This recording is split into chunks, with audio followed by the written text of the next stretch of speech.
Hello दोस्तों, आपका स्वागत है आपका अपना यूट्यूब चैनल अध्ययन सागर में। तो आज हम लोग पढ़ने वाले हैं रेलवे का प्रीवियस ईयर क्वेश्चन 1990 से 2021 तक का अपडेटेड मोस्ट 52 क्वेश्चंस, जो पिछले कई एग्ज़ामों में रिपीट किया हुआ क्वेश्चन है और यह बायोलॉजी होगा। अगला नेक्स्ट वीडियो में हम केमिस्ट्री और फिजिक्स भी लाएंगे। तो आपको अगर ये वीडियो अच्छा लगा तो एक लाइक और एक सब्सक्राइब और एक कमेंट करना ना भूलें। और आप सजेस्ट कर सकते हैं अगला नेक्स्ट वीडियो किस टॉपिक पर लाया जाए। तो चलिए आज हम शुरू करते हैं बायोलॉजी का प्रीवियस ईयर क्वेश्चन 52। तो पहला क्वेश्चन है हमारा, चेचक के लिए टीका किसने प्रदान किया था? चेचक के लिए टीका किसने प्रदान किया था? तो ऑप्शन ए है एडवर्ड जेनर, ऑप्शन बी है रॉबर्ट कोच, ऑप्शन बी है पर्ल कॉन्ड्रिक, ऑप्शन डी है अलेक्जेंडर फ्लेमिंग। तो ये चार ऑप्शन में से कौन सा ऑप्शन सही है? आप लोग आंसर बता सकते हैं, कुछ देर वेट करते हैं। एक का क्या होगा, आप इकट्ठे आंसर लिख सकते हैं। एक का क्या होगा, दो का क्या होगा, तीन का क्या होगा, चार का क्या होगा। इसे 52 क्वेश्चन है तो ऐसे लिख सकते हैं इकट्ठे आप कमेंट सेक्शन में जाते हुए। तो इसका आंसर होगा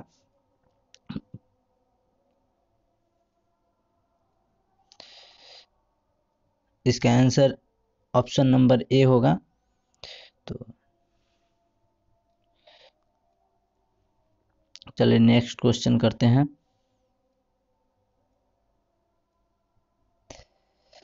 पहला वनस्पति विज्ञानी किसे माना जाता है? पहला वनस्पति विज्ञानी किसे माना जाता है? तो इसका राइट आंसर क्या होगा? आप लोग कमेंट सेक्शन में जाके टाइप करेंगे, लिखेंगे। एक का क्या होगा, दो का क्या होगा। तो इसका राइट आंसर जो होगा वो ए होगा। थियोफ्रेस्टस को पहला वनस्पति विज्ञानी माना जाता है और जीव विज्ञान का जनक अरस्तु को माना जाता है। ये लोग पता होगा आप लोग को। चलिए नेक्स्ट क्वेश्चन, पोलियो टीके वैक्सीन की खोज किसके द्वारा किया गया था? तो जो पोलियो का टीका है, जो पोलियो का टीका लगाया जाता है अभी बच्चा को आंगनवाड़ी केंद्र में, तो उसका टीके का या वैक्सीन का खोज किसने किया था? तो उसका वैक्सीन का खोज जॉन साल्क ने किए थे। Option number C is the right answer हो जाएगा। चलिए अगला क्वेश्चन, क्वेश्चन नंबर चौथा, सर जगदीश चंद्र बोस द्वारा पौधों में वृद्धि को मापने हेतु निर्मित उपकरण का नाम क्या है? क्वेश्चन नंबर चौथा का आंसर क्या होगा? सर जगदीश चंद्र बोस द्वारा पौधों में वृद्धि को मापने हेतु निर्मित उपकरण का नाम क्या है? तो ऑप्शन नंबर इसका राइट हो जाएगा ए, क्रेस्कोग्राफ द्वारा। नेक्स्ट, डॉक्टर सलीम मोइनुद्दीन अली अब्दुल किसके लिए प्रसिद्ध थे? डॉक्टर सलीम अली मोइनुद्दीन अली अब्दुल किसके लिए प्रसिद्ध थे?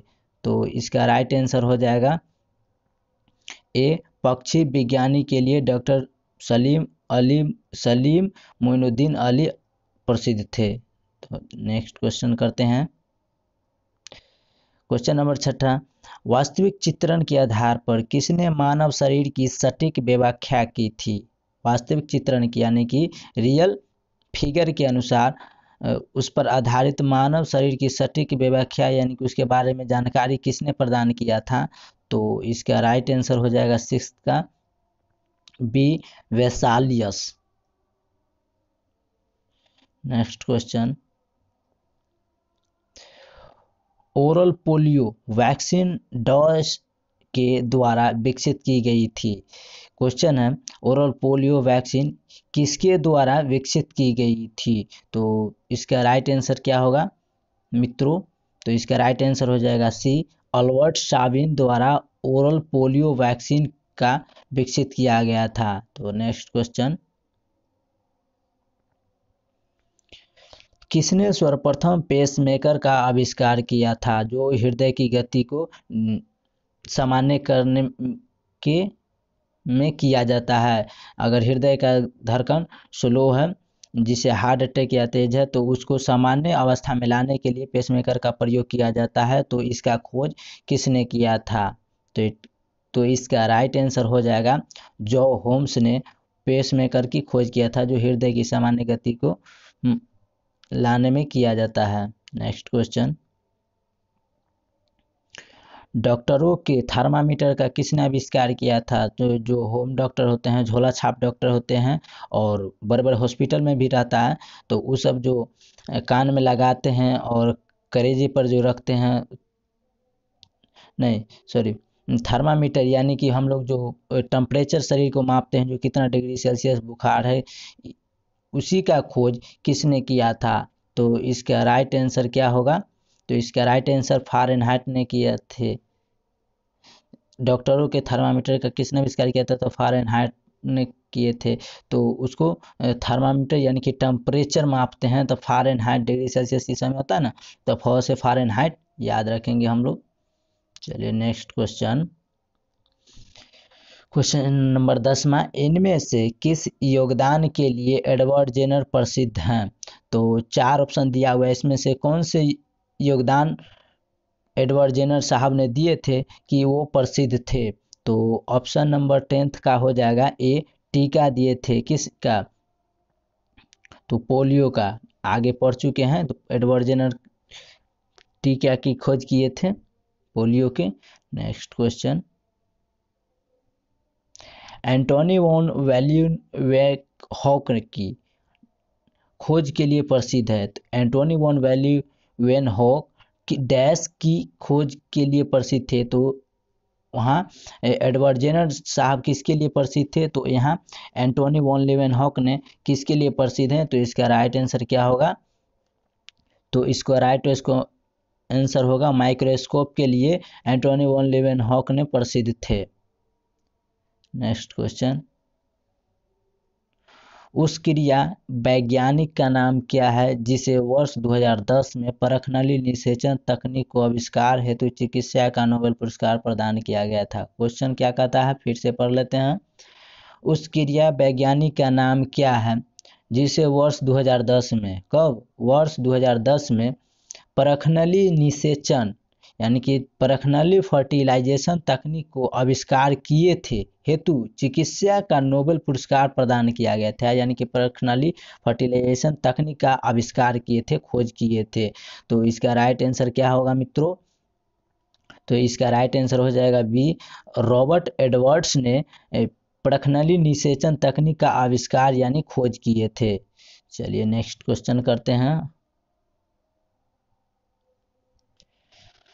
लुई पास्चर को किस खोज के लिए जाना जाता है? तो लुईस पास्चर साहब को किस खोज के लिए जाना जाता है? पोलियो का टीका, छोटी चेचक जिसे चिकन पॉक्स का टीका भी कहते हैं, चेचक स्मॉल पॉक्स कहते हैं, छोटी चेचक तो चिकन पॉक्स का टीका, और चेचक तो स्मॉल पॉक्स का टीका, और ऑप्शन डी है रेबीज का टीका। तो इनमें से राइट आंसर कौन सा होगा? तो इसका राइट आंसर होगा रेबीज का टीका का खोज लुईस पास्चर ने किए थे। तो option number D is the correct answer. Next question, दुनिया का पहला मानव हृदय प्रत्यारोपण किसने किया था? तो दुनिया में सबसे पहले मानव के हृदय का प्रत्यारोपण किसने किया था? तो इसका राइट आंसर हो जाएगा बी, क्रिस्टियानो बर्नार्ड ने मानव का पहला हृदय प्रत्यारोपण किए थे। नेक्स्ट क्वेश्चन करते हैं। 1928 में अलेक्जेंडर फ्लेमिंग द्वारा खोजी गई पहली एंटीबायोटिक निम्नलिखित में से कौन सी थी? 1928 में अलेक्जेंडर फ्लेमिंग ने कौन सी एंटीबायोटिक खोजी थी? जो ऑप्शन 4 को दिया हुआ है इसमें से। तो पेनिसिलिन के खोज 1928 में अलेक्जेंडर फ्लेमिंग के द्वारा किया गया था। तो option number A is the right answer हो जाएगा। चलिए नेक्स्ट क्वेश्चन करते हैं। आरएनए मुख्य कार्य है, तो आरएनए का मुख्य काम क्या है? कार्य मतलब काम, वर्क, यानी कि आरएनए का मुख्य काम क्या है? तो आरएनए का मुख्य काम प्रोटीन संश्लेषण में सहायता करना है। क्या है? प्रोटीन संश्लेषण में सहायता करना है। Is the right answer B होगा इसका 16 का। चलिए नेक्स्ट क्वेश्चन करते हैं।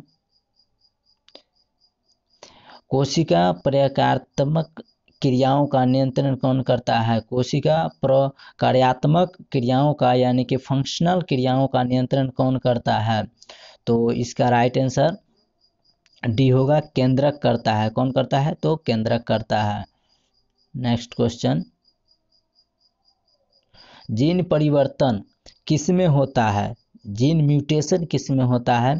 तो जीन परिवर्तन डीएनए में होता है। अगर डीएनए में अगर एक क्रोमोसोम की संख्या कम जाए तो डाउन सिंड्रोम, बांझपन या जिसे किन्नर भी बोलते हैं, ये सब हो जाता है। तो डीएनए में कोई छेड़छाड़ नहीं किया जाता है।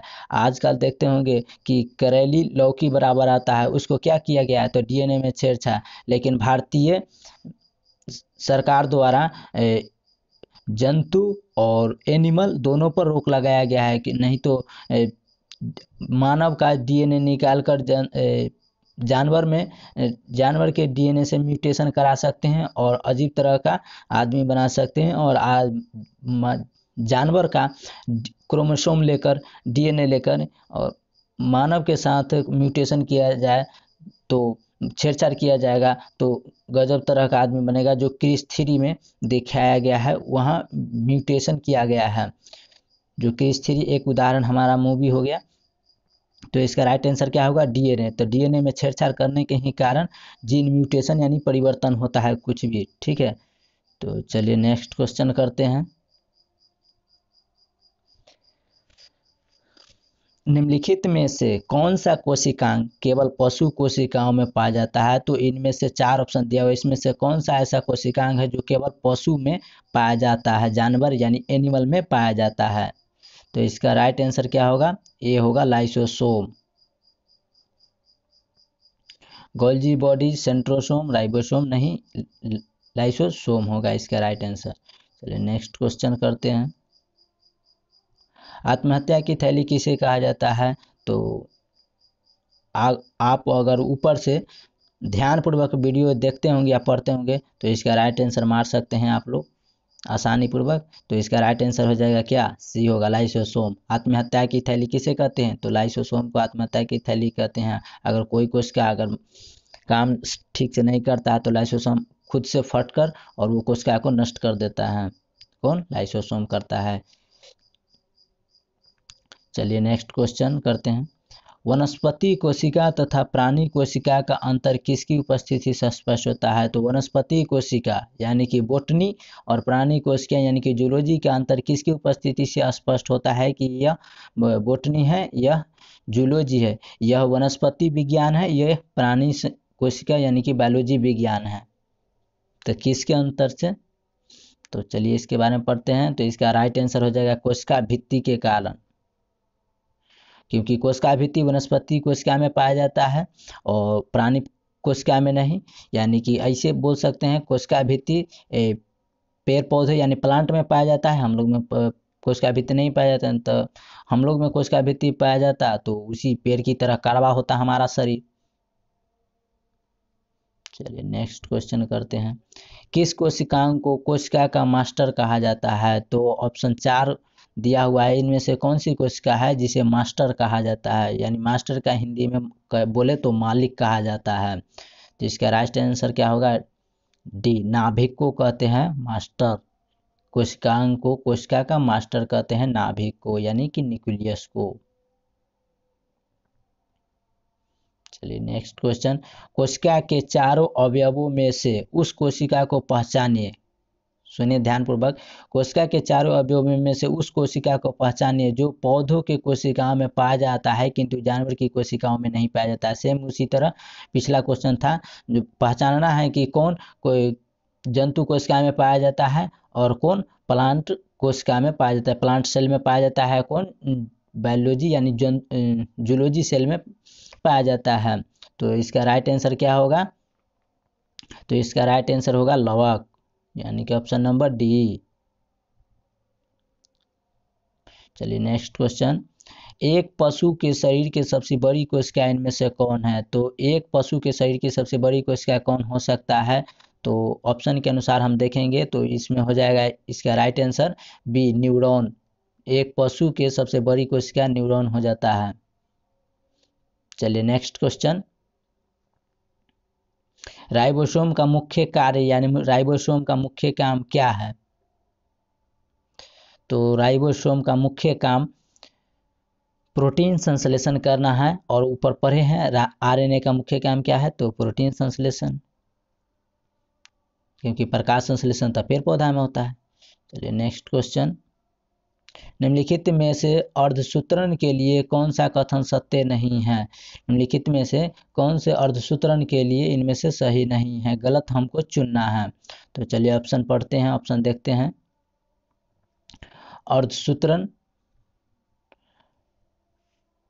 अर्धसूत्रण के परिणाम स्वरूप परिणामी कोषों में गुणसूत्रों की संख्या दुगनी हो जाती है। तो ऑप्शन नंबर इसका राइट आंसर बी होगा।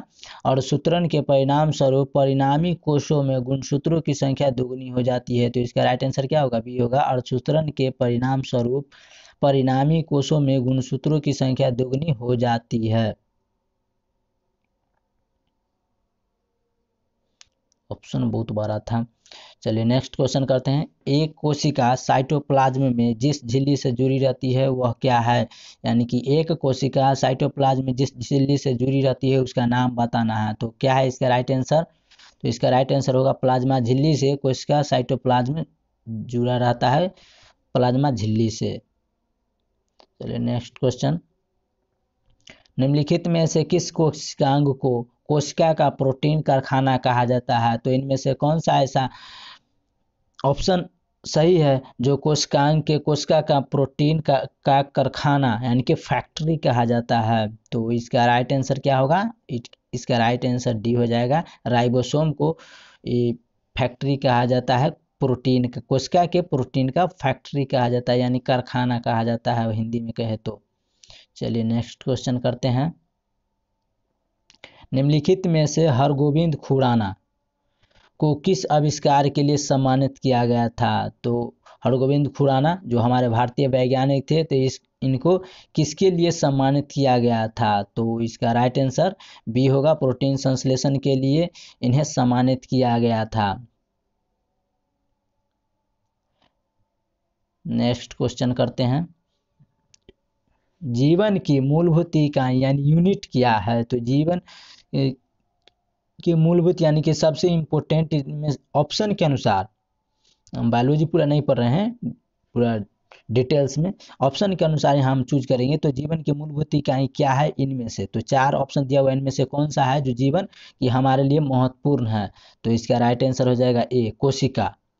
हमारा शरीर छोटी छोटी कोशिकाओं से मिलकर बना हुआ है, तो कोशिकाएं गल जाए तो बोलेंगे तो हमारा शरीर भी गल जाएगा, तो हम बचेंगे नहीं। तो हमारा शरीर जो है से छोटी छोटी कोशिकाओं से मिलकर त्वचा बना है, और त्वचा से पूरा बॉडी बना है। तो चलिए नेक्स्ट क्वेश्चन करते हैं। इसका राइट आंसर क्या था? तो इसका राइट आंसर ए था, यानी कोशिका।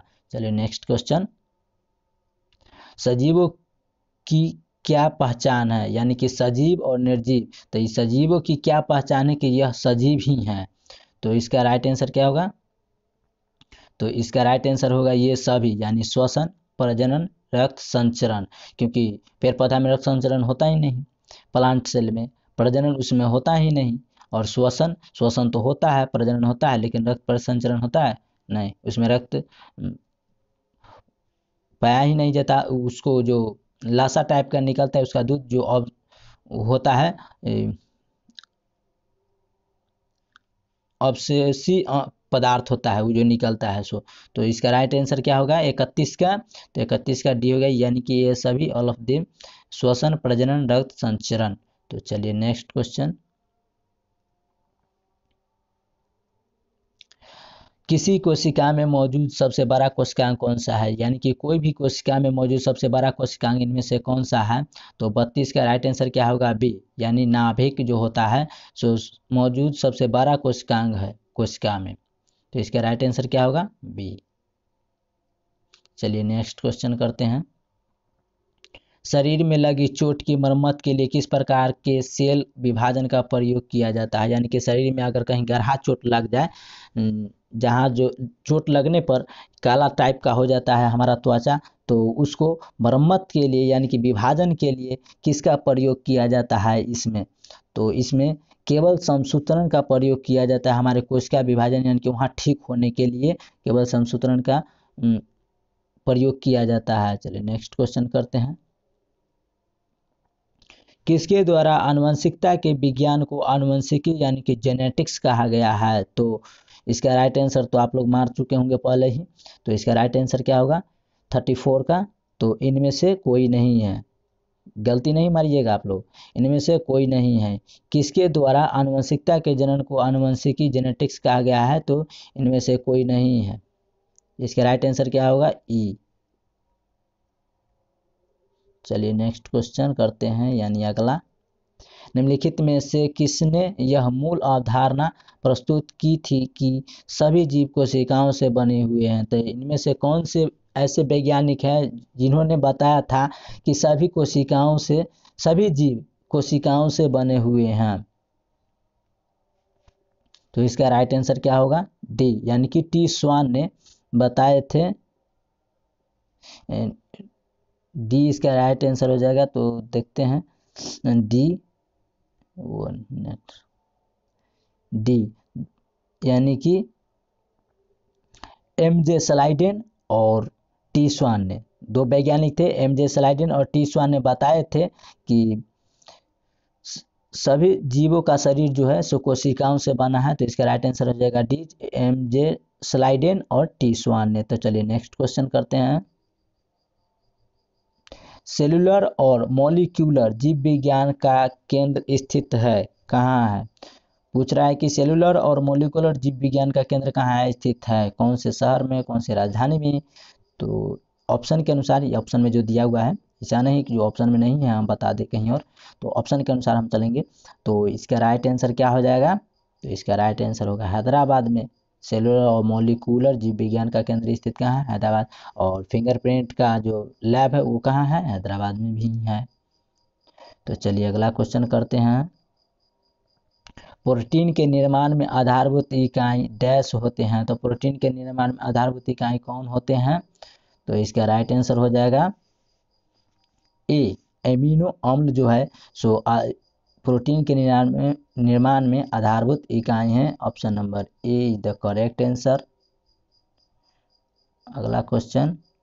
निम्नलिखित में से कौन सा एक कोशिका में अधिक मात्रा में होने वाला अणु है? तो निम्नलिखित में से यानी option A B C D में से कौन सा है जो कोशिका में अधिक मात्रा में अणु पाया जाता है? तो इसका राइट आंसर क्या होगा? 38 का ए होगा, जल जो है तो जल पाया जाता है। तो हमारे शरीर में 78% जल पाया जाता है। चलिए अगला क्वेश्चन करते हैं।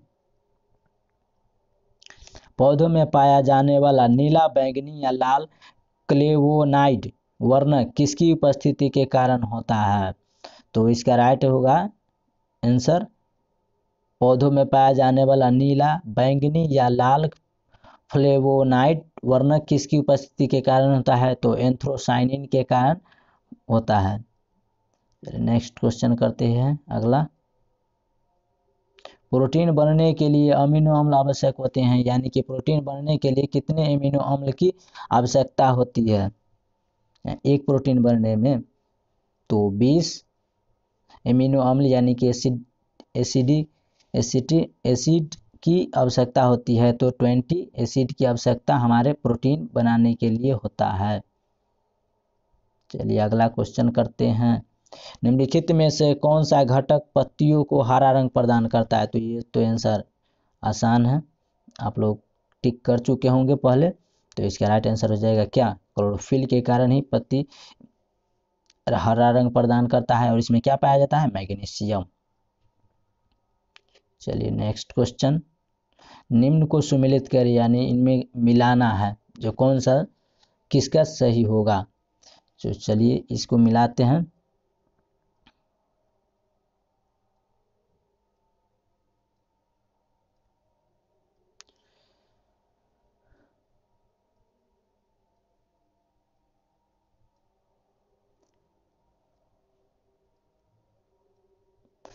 तो इसका राइट होगा क्या, बी, यानी कि ऑप्शन नंबर बी। एक का सी होगा और एक का सी होगा, 2 का बी होगा और 3 का ए होगा। तो इसका राइट आंसर क्या हो जाएगा, B is the right answer. चलिए नेक्स्ट क्वेश्चन करते हैं आगे। आनुवंशिकी उत्परिवर्तन में होता है, तो आनुवंशिकी उत्परिवर्तन में क्या होता है, तो आनुवंशिकी उत्परिवर्तन में क्रोमोसोम की क्रिया होता है। तो आनुवंशिकी उत्परिवर्तन में यानी कि जेनेटिक्स म्यूटेशन में। चलिए नेक्स्ट क्वेश्चन करते हैं।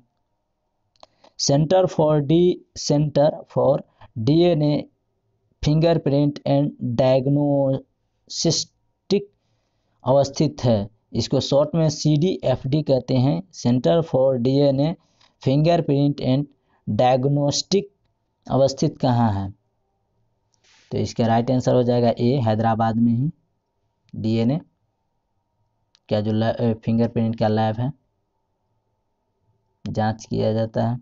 डीएनए संश्लेषण का प्रतिपादन किसने किया था, तो डीएनए की यानी कि डीएनए का संश्लेषण का प्रतिपादन यानी खोज किसने किया था, तो इसका राइट आंसर हो जाएगा ए, कॉर्नबर्ग ने डीएनए के संश्लेषण का प्रतिपादन किया था। आप लोग कमेंट में बताएंगे कि आरएनए का संश्लेषण का प्रतिपादन किसने किया था, हम ऊपर पढ़ चुके हैं। ये आपका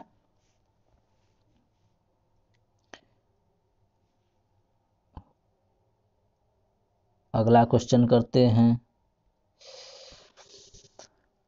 कोशिका सिद्धांत निम्नलिखित में से किस पर लागू नहीं होता है, इसमें से कौन है जो कोशिका का नियम का पालन नहीं करता है, कोशिका के सिद्धांत को लागू नहीं करता है।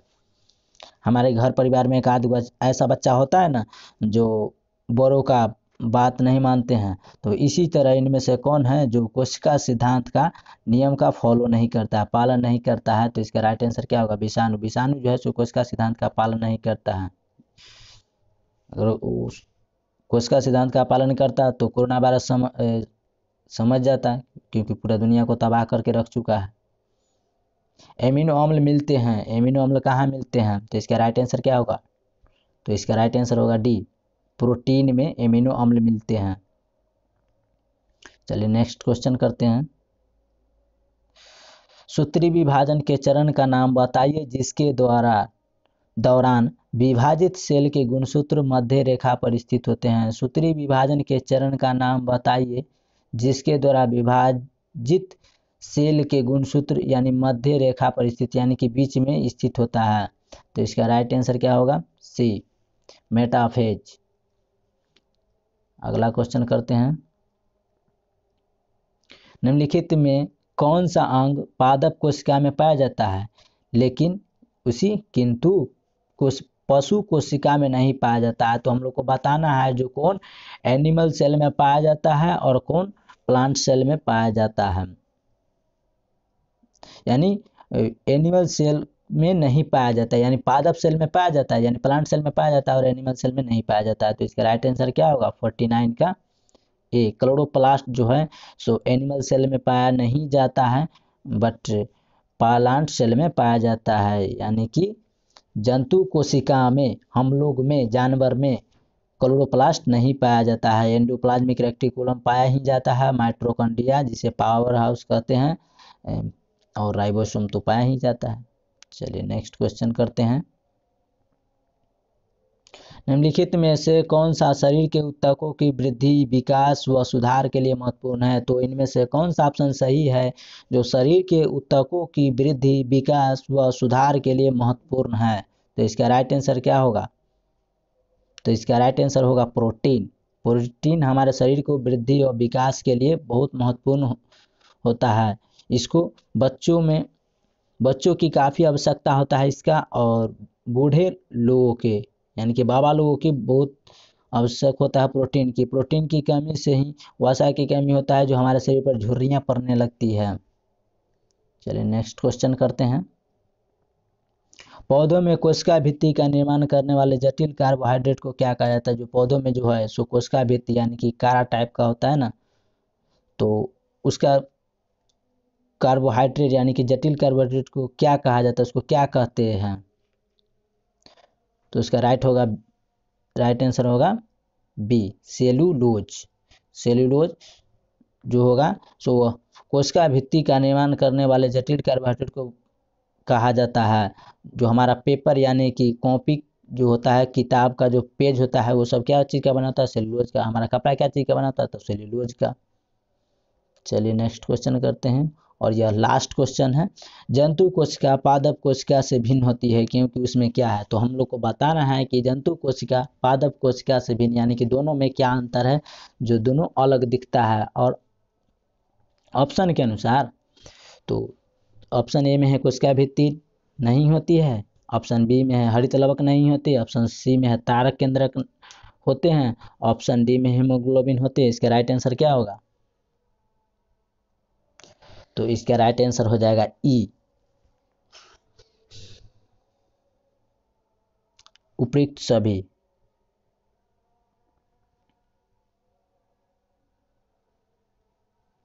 चलिए आज के लिए इतना ही, मिलेंगे नेक्स्ट वीडियो में। और आप लोग को अगर ये वीडियो अच्छा लगा होगा तो एक लाइक, एक कमेंट, एक सब्सक्राइब करना ना भूलिएगा मित्रों। मिलेंगे नेक्स्ट वीडियो में, और आप लोग कमेंट सेक्शन में जाते हुए लिख सकते हैं आप लोग को अगला वीडियो किस टॉपिक पर चाहिए। ऐसे हम हम बुक भी सोचते हैं लाने के लिए, बुक पढ़ने के लिए। और ऐसा ही आरआरबी मोस्ट इम्पोर्टेंट है, जो आरआरबी का हर एग्जाम से रिलेटेड क्वेश्चन लाए हैं हम 1990 से 2021 तक का। तो चलिए मिलेंगे नेक्स्ट वीडियो में। आज के लिए थैंक यू, जय हिंद।